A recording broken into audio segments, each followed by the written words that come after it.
Suara Ganjar Pranowo di Jawa Timur tampaknya cukup solid. Sedangkan Anies Baswedan yang menggandeng Cak Imin, masih terseok-seok.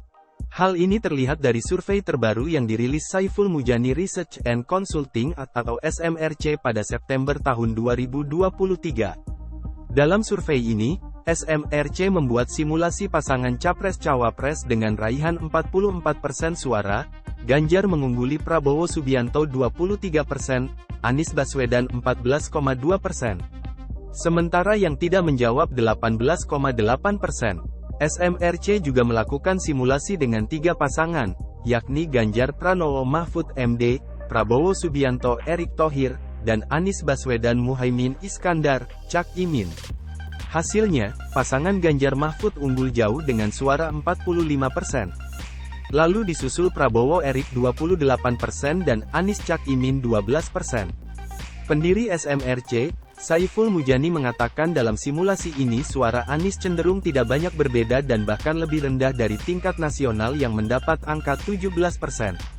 Kalau dilihat dari sini, nampaknya suara Anies ini tidak banyak berbeda dengan suara Anies di tingkat nasional. Bahkan lebih rendah cenderung, kata Saiful Mujani memaparkan hasil survei di kanal YouTube SMRC TV, Kamis, tanggal 28 September tahun 2023. Kemudian, SMRC juga melakukan simulasi dengan memasangkan Ganjar dengan Ridwan Kamil, sementara pasangan lain masih dengan formasi sama. Hasilnya, duet Ganjar dan Ridwan Kamil unggul jauh di Jawa Timur.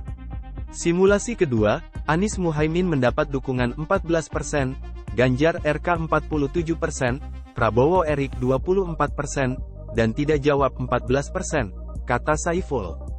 Berdasarkan hasil survei ini, setidaknya untuk sementara ketika survei dilakukan pada 2–11 September tahun 2023, deklarasi Anies Muhaimin Iskandar yang dilakukan di Surabaya, tidak membuat suara Anies menguat di Jawa Timur. Artinya di Jawa Timur, di mana deklarasi itu terjadi, tidak membuat Anies Baswedan menjadi menguat, untuk sementara ini di hasil survei pada 2–11 September bulan ini, ungkapnya. Ganjar, kata Saiful Mujani, masih memiliki pemilih mayoritas di Jawa Timur dengan 44% untuk simulasi 3 poros capres. Selisih dengan Anies bahkan mencapai 30%. Kalau di angka ini Ganjar unggul cukup signifikan, terhadap kedua calon ini, terutama kepada Anies Baswedan. Selisihnya 30%, kata Saiful Mujani.